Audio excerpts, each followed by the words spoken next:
who has able to bring all the friends in a platform, and who has tried to actually create awareness in different aspects of life. So today's topic is basically a very important topic, and as you know, Dhiren has been a student from JNU, Able according to to bring all the friends in a platform, and he has tried to his PhD in sociology. He is currently now professor in Lady Siram College, and he is known for his very concrete views on different aspects of society, economics, science, ethics. So today, basically, we know that how India as a society behaving actually. It means the behavioral part that we are going to discuss in our social life, and even he is going to talk about personal, public, and environmental aspects. This humanistic approach actually. So everywhere, even if there is technology, even if there is different aspects to control this COVID impact, or different economic and social aspects. So the ethical aspect is also equally important. So let's formally welcome Professor Dhiren. I think we all are very eager to listen to him, and definitely this is a topic that at the end of the his discussions, you all could ask questions, and he could actually give answers one by one. I think also like to welcome Professor Ivy Sahoo is also there. He is a professor that who knows him very well. So welcome Professor Sahoo also. So I think he will also would like to listen a few words on Dhiren, complete lecture. So it's over to you, Dhiren. So please go ahead, and after the end of the session, we will be discussing it questions, or different participation. Thank you very much. Okay. Thank you, everyone. Thank you, Vikasji, for such non-deserving introduction. So, before going for all that formalities, let me come to the topic. So, the topic which was asked to me decide. So, I keep this topic for discussion, for mutual sharing, looking at the things happening before us, as Vikas ji already mentioned. So the world actually is in crisis, and this is not just a crisis. So it has exposed all symptoms. So that has been long in our society. So our national society, our global society, regional society, and all sort of societies. Therefore, so one of the important lists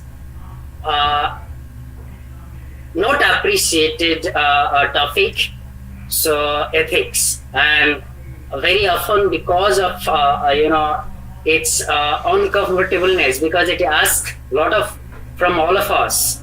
So it demands a lot of all of us, and it never allows to do things in a very simply direct, straightforward. So either or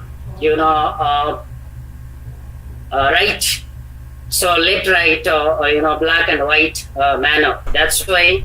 So we seek escape in the name of philosophical topic, but it's highly pragmatic things for our life. That's why ethics, or humanistic ethics, its relationship with morality, value system, and the way we live our life in ecological context. So the topic, so I'll focus on understanding humanistic ethics for public, personal, and ecological. And since a lot of things happening that is affecting ecologically, and that is the only home we know, so where life is being possible, that's why I have added, because it's our responsibility now has become to save our own home where we live, and where by saving that we can save ourselves. Therefore, personal, public, and ecological. Three things I'll be focusing, and I'll request everyone so not to take in a very philosophical way. It is the most pragmatic thing. What else could be most pragmatic thing that we celebrate? Part of our culture is Mahabharata war.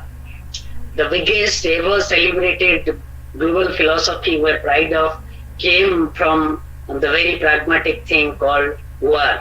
So Mahabharata war and Bhagavad Gita as philosophy, the song, celestial song, and Krishna as a moral philosopher, guide, psychoanalyst, politician, and his ethics we celebrate. So 3 ways. So we can flag the issue related to ethics or humanistic ethics. Why we need to talk? Because I don't believe in that one, very much, a convinced idea that human beings are just numbers. They're Aadhaar numbers, they're census numbers, or voter ID cards, or PAN cards, and all sort of statistical numbers. Beyond that, human being is a complex experience. So, and we share multiple worldview.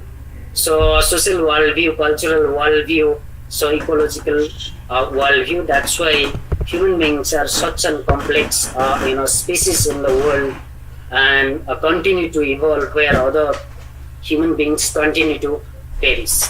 So, therefore, in our context, we call niti, dharma. So, ethics, niti, dharma. So, we also relate it with principle, morality, value. So, here, when I use ethics, it's a framework of orientation. It's a larger framework in which we orient ourselves to live our life and to find an equilibrium of the self, society, and the ecological context, the physical worldview, nature.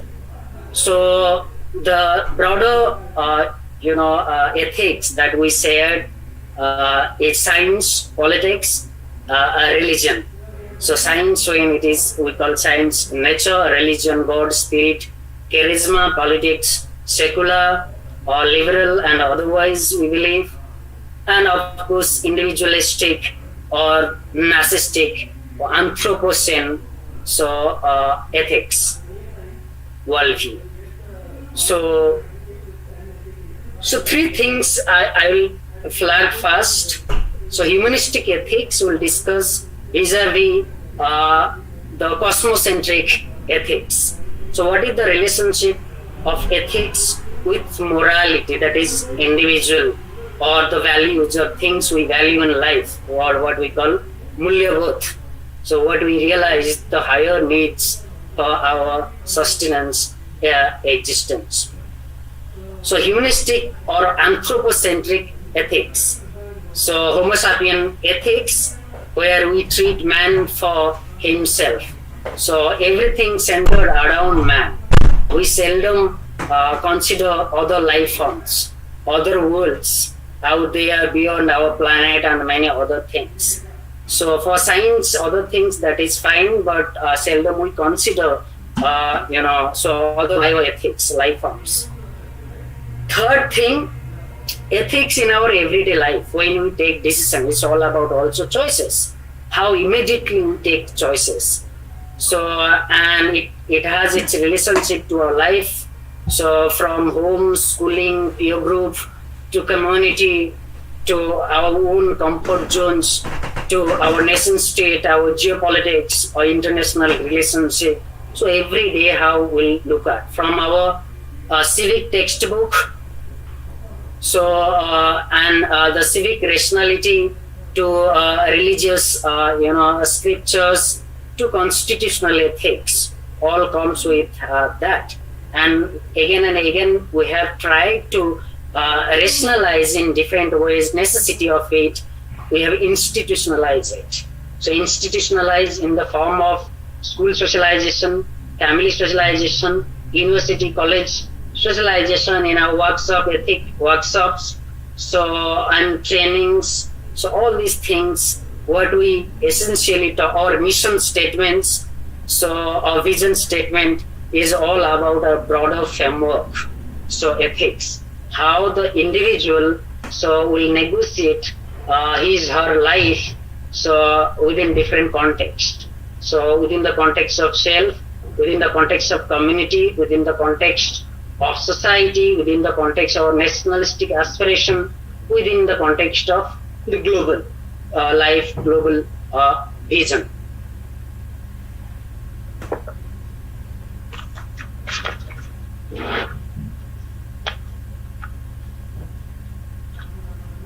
So today, when we see what is the predominant way ethics, so we find if as a student of sociology, I little bit put into some theoretical framework. So today we grossly live in different kind of dual ethical framework. For example, two extremes. So either authoritarian, so submissive, so other anarchic. So where we want to be controlled, where we want to control. One ethical framework, and other is anarchic.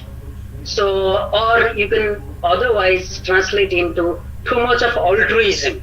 So that means social, national, too much of caste, too much of collective identity, too much of religion. We easily submit to that. And second, too much of individualism. So self, so a narcissistic self, where selfie is emerging from, or where a TikTok kind of imagination worldview is coming from, or a very liberal sense of freedom where you seek to consider other, or a relativist kind of freedom, or you can put in social science language, postmodernist kind of freedom. So competition, survival ethics becomes, the prime ethics than other ethics. Or another way, also too much of individualism we call insanity. So narcissism, so uselessness. So this is a two extreme. And we justify in the name of pragmatism. This is practical.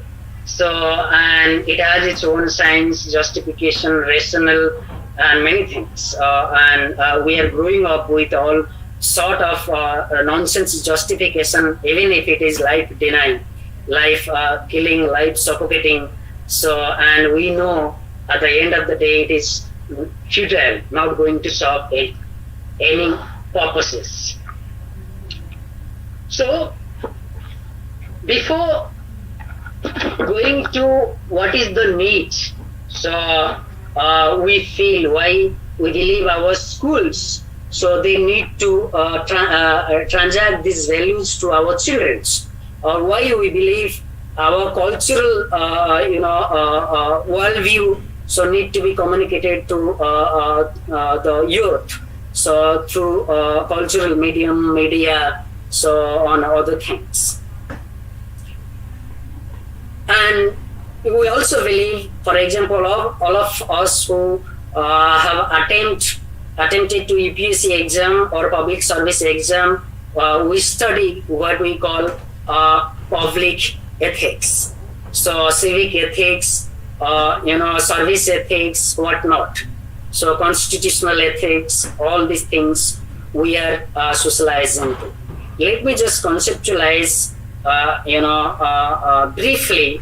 So what is the subtle relationship of ethics with other interrelated things, our belief system, our faith, our value framework, morality. So all these things are different yet too interrelated. It's a bundle of concept. So the way citizenship as a bundle of concept. Because citizenship is the right to have a right, and it involves bundle of other things. So that's why it is important. So ethics is like that. So ethics, I understand in a very social, humanistic, psychoanalytical sense, it's a framework of orientation. So which helps us provide certain kind of orientation and devotion, because of our paradoxical human nature. So we are 9 billion population, one humanity, simultaneously 9 billion type of personalities. We are different in our own ways. And imagine if we leave all 900 crore population worldwide to their self-seeking goal or their selfish interest, what would happen? The chaos. What a political philosopher will call, that chaos. So it will lead to brute force. So might is right principle. So which the liberal laissez-faire believes. So that will provide, so maximize happiness to the individual. The fact is that we are not just mere individuals, only we are humanity. So, and that is binding all of us. So therefore, it is because of this complex paradoxical nature. So we are individuals, simultaneously we are a collective. So we are a person, so with name, surname, title, a caste, a religion, a community, a region, a language, an ethnicity, a nation. Again, we're talking about our global identity. That's why it's very complex. Then I'll talk about problematizing human nature, understanding the complexity of this ethics. Our choices. I love this cross. What we call crossroads. Crossroads as the metaphor of our ethical choices. What kind of choice you will make in a given context or a situation like pandemic. So, for example, what trigged that day when the Prime Minister declared lockdown? Lot of things must have taken into account. So, citizenship right, human right violation, his national duty as a Prime Minister, so as a ruler, as a party worker, so as a human being, so as a person who hails from a religion, from a region, so his own state, so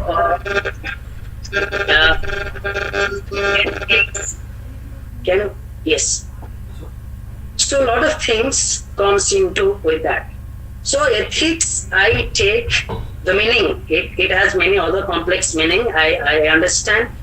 You have thousands regions and thousands facts to disagree with, and that is the beauty of social sciences, human world. So you are one simultaneously 9 billion population, simultaneously you are different. So that's why you can have thousands regions to disagree with me, with your thousands datas, but some commonality will take. So ethics, when I talk, ethics is the framework of orientation and devotion that helps us to find an answer. So in different complex situations, imagine India. India is more than 1800 languages, then 1800 world views. So more than 2000 ethnicities. So again, 2000 ways they perceive they are different. So 8 major religions and worldview are completely different. And look at the complex character of science. It's marveling. So, and ethics, look at politics. So, and our leaders and their moralities. So therefore, larger framework, but what it takes into account all things, major thing, time, person, society. So therefore, it is larger framework of orientation in a human condition. By human condition, I believe, I understand. So the condition where we are placed into, we are born into, for example. Our condition, for example, now, pandemic, how pandemic has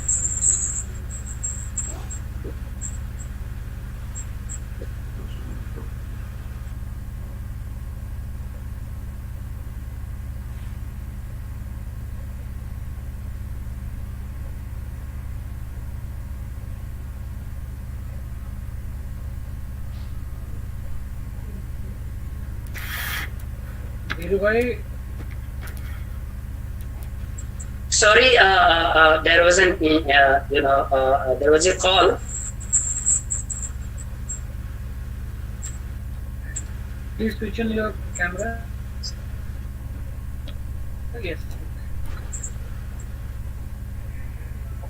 Okay, so then it has its all related concepts. So belief system and value system and morality.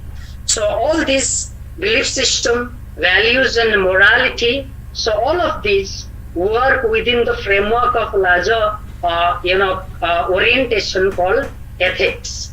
So belief system, is one's internal feeling. So it may not be reason, but feeling. It cannot be at times rational. It can be false. It can be unseen. So it can be rumor. So unproven dogma, and it can be ideological. Not necessarily it has to be experiential, but belief also at times. Switch on your camera. Belief at times also involves your experience. So beliefs related to belief with faith. Faith is reason. So it's scientific, it is experiential, and there is a touch of you into it. You experience it. For example, mother's love, your faith on mother and parents, faith on these are experiential. But that kind of faith may not come from religion. Religion at times is ideological. So it is at times Brahmanical, not necessarily your experience of God or the natural phenomena and other higher phenomena. So belief, faith also works within that. Values, it is our realization, self-realization of higher need or socially shared ideas about what is good, right, and desirable. So value can be intrinsic and value can be instrumental. Intrinsic means so value for itself. For example, life has its value for itself. So instrumental is when you seek, it's seeking your purpose, and that's why it is valuable. So and most of the values in our life also instrumental apart from intrinsic. Life itself is intrinsic. For example, the tree has its own value in the natural world.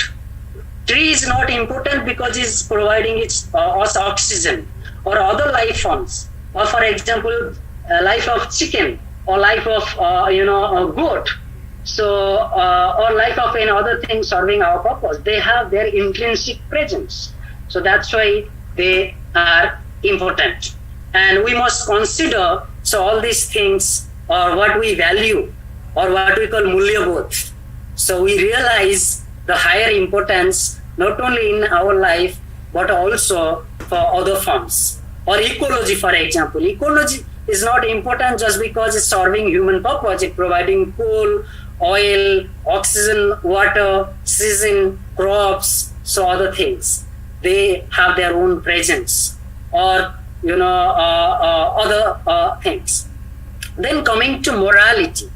So morality again, very subtle. It has a close relationship with ethics, but it is very how individually or how personality internalize itself. Individuals internalize. It's again deals with morality is all about what you importance as sacred, custom, what you regard or what society regard as a right, wrong, good, bad in an appropriate condition. So manners, character, for example, what we call charitra, proper behavior, so individual or social, so related with that. So it can be primordial. So values can be, morals and values can be primordial in the sense magical. So the so-called traditional people or primitive people believe in spirit. So in natural spirit, animalistic spirit, so other things. And so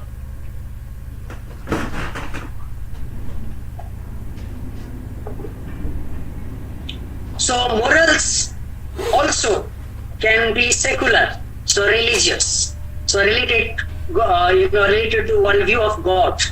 Then so values can be secular, or by secular I means this worldly, the world so organized, governed by human beings. That's how the difference between religious worldview and secular worldview. Secular worldview is human worldview.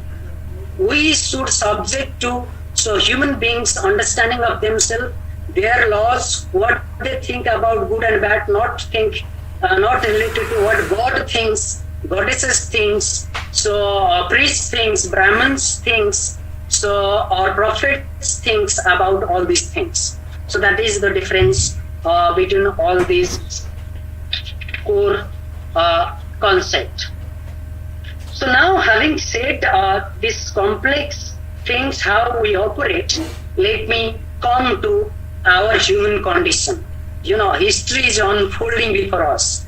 It's not that we are reading so history of First World War, Second World War, the pandemic, 1920s or 13th century or something, or the bigger, larger scale change, technological change, ethical change.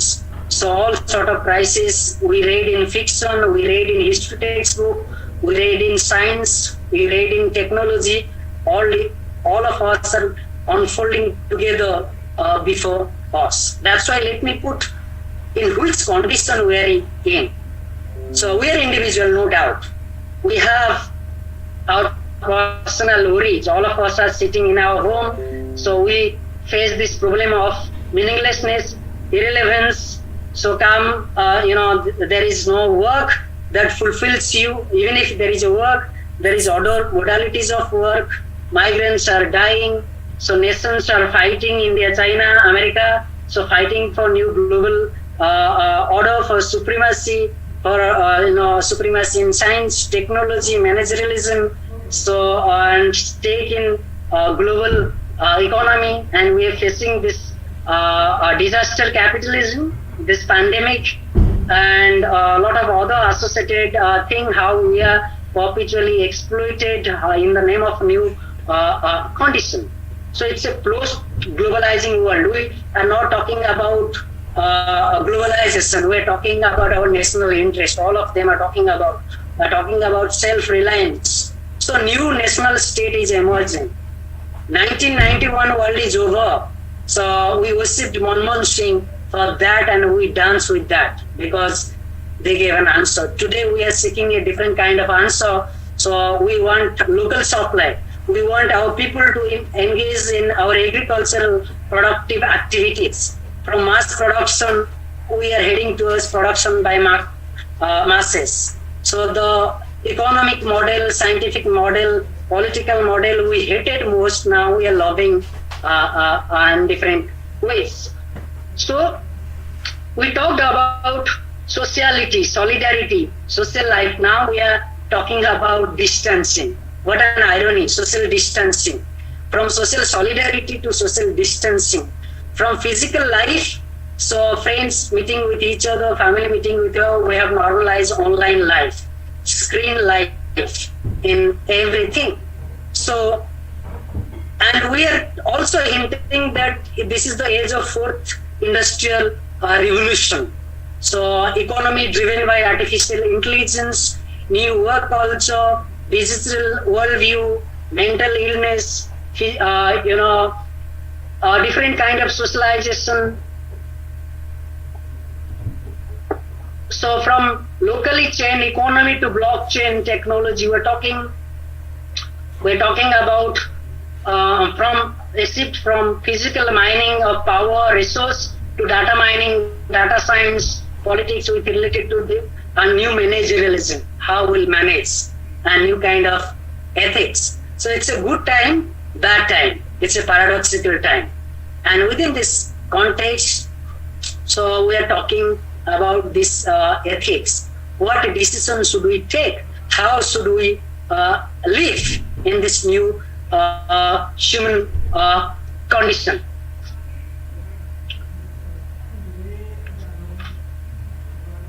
So this new human condition is not just global. collective, big, public. So this is very personal also. In personal realm, we are facing a lot of issues. So from mental illness, so to anxiety, other related things. Simultaneously, we are taking care of our society, culture, so our own reason, so our own relatives, so our own work, so our own society, our government. So, and simultaneously, we are also a complex history. So, India is a complex formation. 5,000 years of a civilization, complex process. So, it's a parliamentary democracy. So, with its political needs, its government, its federal structure, colonial history, caste history, so multiple invasion in history, so complex geopolitics, migration, so and complex pluralism. That also, part of all of us. That's what history is telling us. All school textbook. We may not have given importance because of our obsession with mark percentage, but all these things contributed a lot in our personality development. We are not just one, so our personality is psychosocial. So therefore, we are complex. You are Indian. You are Indian in 2,000 ways. So ethnicities. You are Indian in 8 major religious ways. You are Indian otherwise in a very secular, so 1.37 billion human life way. So therefore, you are complex. So you just can't talk about your own interest in taking decision, choice. It's my choice, my comfort. What will serve my purpose? I will bother about that. I don't have jobs. I don't care about anybody else. I need job at any cost. I'll have it. So these are all philosophy and justification of consequentialists. So those or utilitarians, or those who believes in happiness of majority. So they believe majority matters, majoritarianism. So in religion, in politics, so in economy, they seek the interest of majority, they forget about minority. They declare minorities are anti-national of minorities of different kinds. So religious minority, ethnic minority, sexual minority, agnostics, so those who don't believe on whether God exists or not, or atheists, those who accept God exists, but for them God doesn't exist. So those who believes in the philosophy of socialism, those who believes in science, those who believes in other ethic or in ecosophy, believe in environment, animal rights, so gay, lesbian rights, they in a majoritarian context, they're often regarded as anti-social, anti-national, so less patriotic, so anti-human, or religious or majoritarian religious other thing. So that it's a complex thing, condition in which we are taking our decisions. So it's a complex thing. That's why when as part of public service, for example, those who are joining Indian administrative service or state administrative service or any kind of public service or a responsible job in public service, they are basically trained to look into all these complexities in our decision making process or complexity in the formation of our existential thing. So that's why what we call our aptitude or our attitude to provide solution or to have a choice. So in UPSC exam, you are given with certain kind of choices. In this condition, what will you do? Immediately, it's in a span, a second you have to take decision. For example, riot happening, you have to take a decision. So someone is killing, someone is raping, you have to take a decision. So within that, or suddenly you are given a surprise condition. How will you take decision? And decision, so though apparently it seems very immediate, but actually it's very complex. All your life's training, your history textbook, your belief system, how you understand others, how you prioritize your values, ethical framework, your constitution, prioritizing nation over self, people over other, so came into play with this context. So how this takes place? For example, I'll give this metaphor of Mahabharata war. So time, actually stops for others, but actually not. So there is explanation of Mahabharata war for 18 days, but no explanation when that moment Krishna as a consciousness, so as a psychoanalysis, healing Arjuna's wounded self, so on the confusions. So it was taking within seconds actually, and that's what Krishna we are talking about. That entire complex process, Krishna brought all complex issues and giving answer to that. So ethical choices actually within our moral commitment, so value commitment, our belief system, our faith actually takes place within this ethical framework or larger framework, which makes human life social, complex, political, public. So that's why we just can't think of our own self. So simultaneously, so giving priority to our own individuality simultaneously will accommodate other, or accommodating other, we also simultaneously prioritize our own commitment, that is called ethics. Niti, whether your geopolitics, so international relation, that niti, or your federal structure, that niti, regional structure, community, village quarrel, community quarrel, family quarrel, so or quarrel between sibling, quarrel between friends, or any decision that you take. So therefore, it provides me, or it leads me to discuss something about the complex human nature. So why only human beings need ethical framework?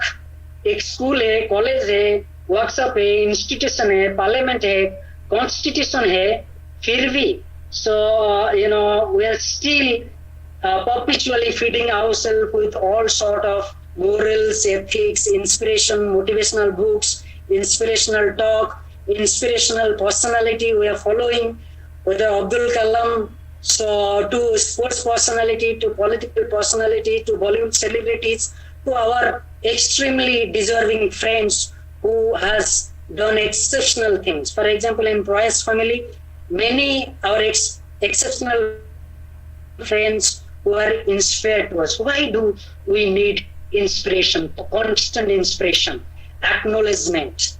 So it's because of the complexity that we are as human as species. So therefore, I'll just talk about problematize. So from taking insights, from my own discipline, and as I, love to transcend my boundaries. So I love all disciplines. Paleontology, sociocultural anthropology, neurophysiology, evolutionary biology, behavioralism, politics, psychology, psychoanalysis, Marxism, sociology. I'll bring before all of us so the subtle, complex, understanding of we as human beings, who we are. So why we need such a complex, motivation, worldview, ethics, and complex long training. School is not just enough. College we require training, university training, workshop in our work life, so and other inspirational talk. So and we continuously follow to motivate ourselves. What is that weakness? There is no seminar, conference, workshops for animals and other life forms. So they don't form, say conference, seminar halls, institutions. Why we do that? So therefore, human nature. It requires understanding of human nature because what you study as a textbook on ethics, aptitude, or integrity, how you maintain your integrity in terms of choices, which be ethical, moral, simultaneously taking care of yourself, is just a summary of the entire history of humankind. So all luminaries, so religious, philosopher, science, all they have given their theory of human being or human condition. Therefore, human nature, what we are. So why we require a complex training? Look at other animal mammals, for example, animals. They born and they are independent and they are ruled by their instinct. So therefore, it has to do with evolutionary biology, social evolution, technological evolution, cultural evolution, the complex evolution process. So we are characterized by one thing, the humanity or the sapient character or the homo fiber. We are only tool making animals. So our wise creatures comes when the instinctual determination is less. We are not determined by instinct the way animal is. They are driven basically. So it is called drive, therefore. Driven their biological or what is there in body. So food, sex, thirst. So, and it is inevitable. When a season comes, they are driven. When food comes, only hunting animals will hunt. Otherwise, they are calm animals. So, and you will never find a tiger hunting when it is full. But we are perpetually hunters. We have fridge, we have cold storehouses, we keep food, and we have this acquisitive tendency. So we accuse too much. So therefore, determination of instinct is less, and growth of the brain. So especially, neocortex. So that is especially responsible for reason, and that is our problem. This reason is our problem. Reason is awareness and ability to remember past. So vision future and compare between these two. So this awareness is for all of us is a problem.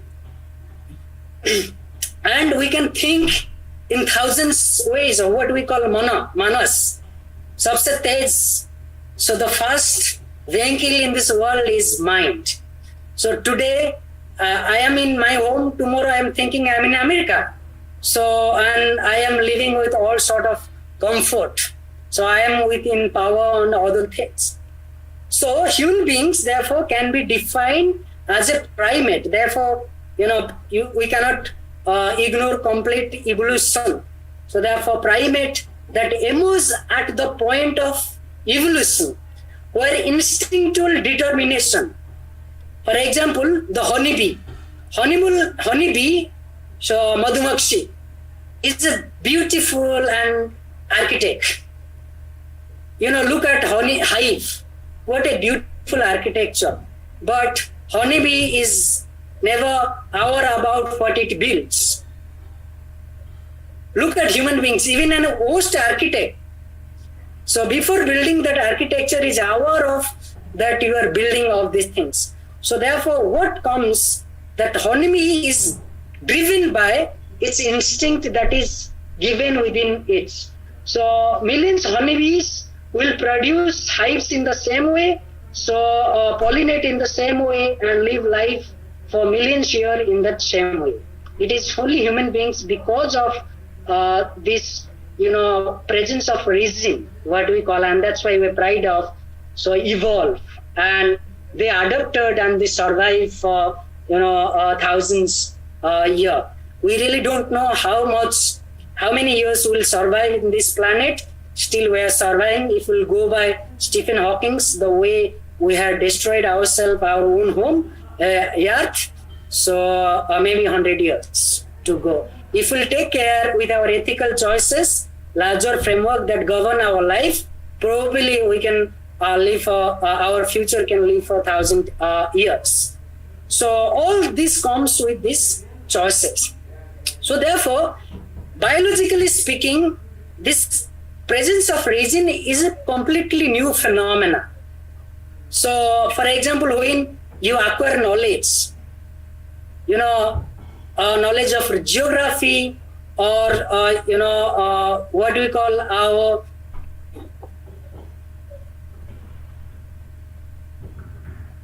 sense of mapping, that's how we developed. So, and you have an half, and this lower or other forms of life, they have their instinct in their bodies.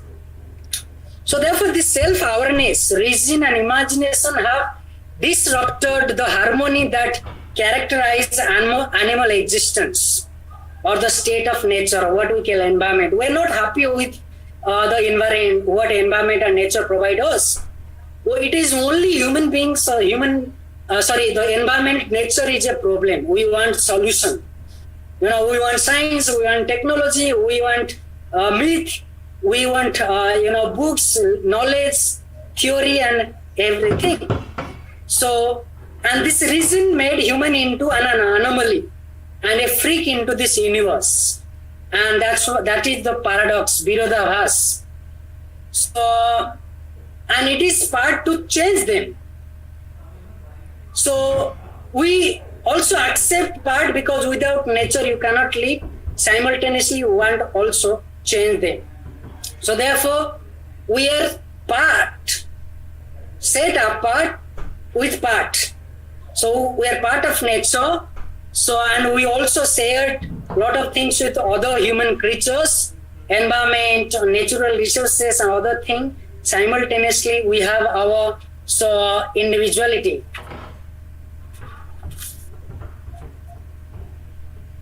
So it is therefore, so this dichotomy of our existence, awareness of it, so is a human problem, because humans have this realization that our life cannot be lived by repeating the patterns of other species.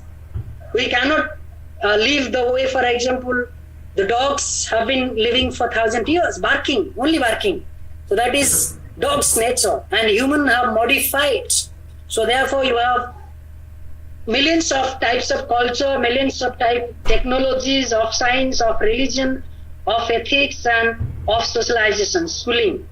1,000 type of schooling. So therefore, these things matter in our decision-making process.